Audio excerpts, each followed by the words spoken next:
मन्नाथ श्री जगन्नाथ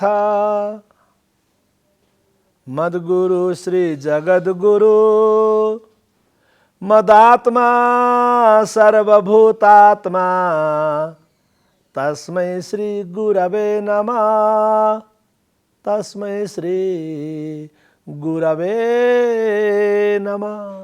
आदरणीय मित्रहरू, सादर नमस्कार।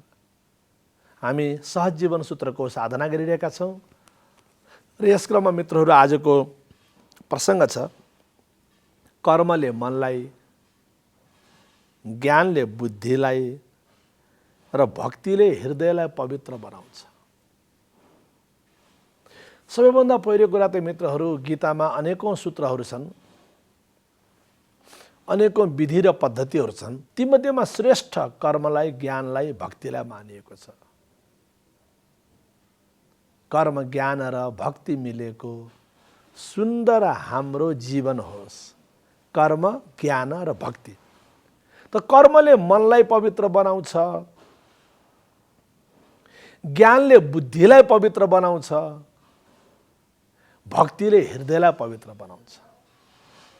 कर्मले मनलाई पवित्र बनाउँछ भनेको मित्र प्रसङ्ग विवेकानन्दले कस्तो राम्रो कुरा गरे। स्वामी विवेकानन्दले कर्म करते रहो, कर्म करते रहो, एक दिन ऐसा आएगा तुम्हारी मन की सारी वृत्तियां शांत हो जाएंगी।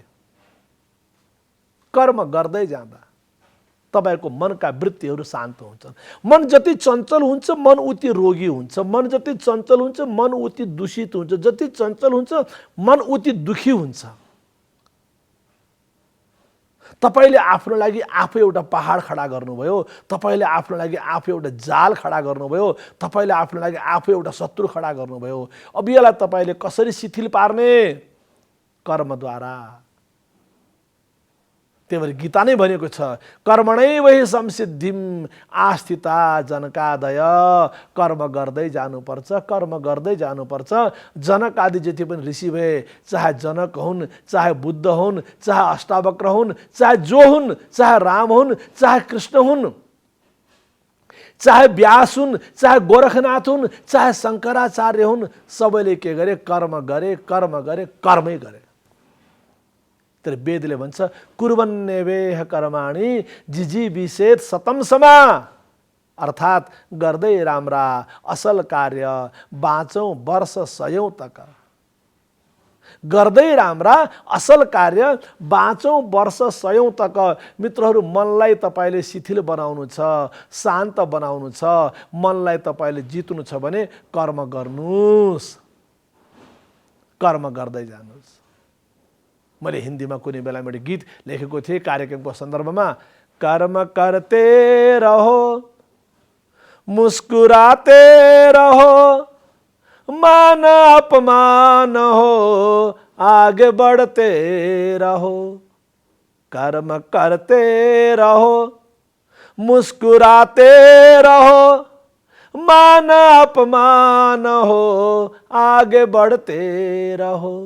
कर्म करते रहो। कर्म गर्नुस्। कर्मले तपाईको मनलाई पवित्र बनाउँछ। कर्म गर्नुस्। र कर्म गर्नुस् भनेको फेरि ख्याल गर्नुस्, कर्म गर्नुस् भनेको फेरि जहिले पनि जागिरै मात्र खानुस्। जागिर खाएर पुगेन पेन्सन खानुस्, पेन्सनले पुगेन फेरि कन्सल्टेन्सी खानुस्। भन्नुस् त ल, कति खाने? कति खाने? मित्रहरू, यो धेरै नखानुस्। जीवनको सबैभन्दा ठुलो मूर्खता धेरै खान खोज्नु हो। जीवनको सबैभन्दा ठुलो मूर्खता मलाई कति चाहिन्छ भन्ने थाहा नपाउनु, लेखेर राख्नुस्। जीवनको सबैभन्दा ठुलो मूर्खता मलाई कति चाहिन्छ भनेर थाहा पाउन नसक्नु हो। किताब पढेर के फाइदा? पीएचडी गरेर के फाइदा? गुरु भएर के फाइदा? पण्डित भएर के फाइदा?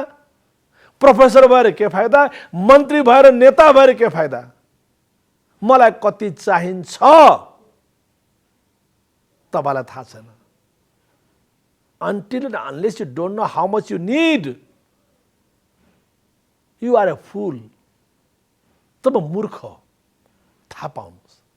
त तपाईँ कर्म गर्दै जानुहुन्छ, तपाईँको मनको वासना कमजोर बन्छन्, कर्म गर्दै जानुहुन्छ, तपाईँका मनका वृत्ति शान्त हुन्छन्। यानि कि कर्म गर्ने बेलामा केवल तपाईँको चाहिँ जीविकावाला कर्म होइन, कर्म गर्नु भनेको चाहिँ सुकर्म गर्नुहोस् भनेको। यानि कि जीविकावाला कर्म, दैनन्दिन दायित्ववाला कर्म, यानि कि प्रोफेसनल ड्युटी र रिस्पोन्सिबिलिटीसँग जोडिएको कर्म जे छ त्यो गर्नुहोस्, तर त्यसको साथसाथै सुकर्म गर्नुहोस्, स्वकर्म पनि गर्नुहोस्, सुकर्म पनि गर्नुहोस्। स्वकर्म भनेको किसानको कर्म स्वकर्म, घाँसपात गर्नु छ, दाउरा भारी गर्नु छ, हलो जोत्नु छ। जागिरीको कर्म 10 बजे अफिस पुग्नु छ। टिचरको कर्म टिचिङ गर्नु छ, 9 बजे स्कुल पुग्नु छ। गायकको कर्म गायन गर्नु छ। सबका आफ्ना आफ्ना कर्म छन्। त स्वकर्म पनि गर्नुहोस्, तर साथै सुकर्म पनि गर्नुहोस्। दुवैको स्वकर्म र सुकर्म। अनि त्यो कर्म गर्दै जाँदा तपाईँको मनको वृत्ति शान्त हुन्छ। पहिलो कुरा त्यो हो मित्रहरू, पहिलो कुरा त्यो हो। अनि जब तपाईँको मनको वृत्ति शान्त हुन्छ, अगाडि बढ्नुहोस्। अब कर्मले मनलाई पवित्र बनाउँछ, ज्ञानले बुद्धिलाई। बुद्धि तपाईको मित्र पनि हो, बुद्धि तपाईको शत्रु पनि हो। त्यसैलाई के भन्यो? सुमति र कुमति। त्यसैलाई महात्मा गान्धीले के भने? सम्मति। नेपालमा बराबर हुने शब्द, चल्ने शब्द, बडा राजनीतिक क्षेत्रमा बडा लज्जाको विषय, हाँसोको विषय, अत्यधिक अपमान गरिएको, मिसयुज गरिएको शब्द भनेको सहमति। मति नै छैन के को सहमति। आज सहमति गर्ने निर्णय भयो भन्न सक्यो। के सहमति हो? अरे बाबा, पहिले मति त होस्, पहिले सुमति त होस्। जबसम्म सुमति हुँदैन तबसम्म सहमति हुँदैन। सन्त तुलसीदासको भाषामा सुमति कुमति सबके उर रही, नाथ पुराण निगम अस कहीं। जहाँ सुमति तहाँ संपत्ति नाना, जहाँ सुमति तहाँ संपत्ति नाना, जहाँ कुमति तहाँ विपत्ति निदाना, जहाँ कुमति तहाँ विपत्ति निदाना। मित्रहरू, बुद्धिलाई ज्ञानले पवित्र बनाउँछ। Wisdom is more important than knowledge. याद राख्नुला, सबैसँग बुद्धि छ, तर त्यो बुद्धि कुबुद्धि भएको छ, त्यो बुद्धि जड बुद्धि भएको छ, त्यो बुद्धि सुबुद्धि बन्न सकेको छैन। त्यही सुबुद्धिले तपाईको दुर्बुद्धिलाई, त्यही सुबुद्धिले तपाईको कुबुद्धिलाई चेन्ज गर्छ। भगवानले सबलाई बुद्धि दिएको छ। कसैले त्यही बुद्धिद्वारा समस्त प्राणीको कल्याण गरे, जगतको कल्याण गरे, कसैले त्यही बुद्धिको दुरुपयोग गरेर आफूलाई डुबाए, परिवारलाई डुबाए, संस्थालाई डुबाए, पार्टीलाई डुबाए, देशलाई डुबाए। मित्रहरू, बुद्धिलाई सुबुद्धिमा परिणत गर्नुहोस्। यानि कि ज्ञानद्वारा, ज्ञानले बुद्धिलाई पवित्र बनाउँछ। र अगाडि बढो मित्रहरू। यसै गरी भक्ति योगले, कर्मयोग, ज्ञान योग र भक्ति योगले तपाईको हृदयलाई पवित्र बनाउँछ। हृदय पवित्र बनाउँछ।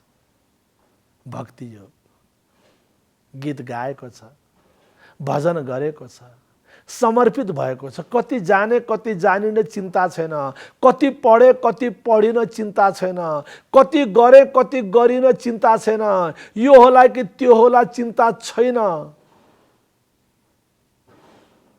यो गर्न पाए हुन्थ्यो, त्यो गर्न पाए हुन्थ्यो भने लालसा छैन।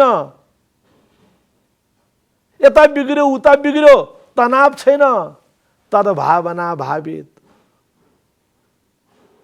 अब सौंप दिया इस जीवन को भगवान तुम्हारे चरणों में। उसको हृदय शान्त छ, उसको हृदय पवित्र छ, उसले जीवनै समर्पण गरेको छ। उसका लागि त यो शरीर पनि वस्तु समान हो। तोदीयम वस्तु गोविन्द तुभ्यमेव समर्पये। उसले सबै कुरा समर्पण गरेको छ भक्तिले। अब जाऊँ सखी हिँड मन्दिरमा, सबले हरिको गुणगान गरौँ। सबले हरिको गुणगान गरौँ, सबले हरिको गुणगान गरौँ। मित्रहरू, भक्तिले हृदयलाई पवित्र बनाउँछ। धन्यवाद।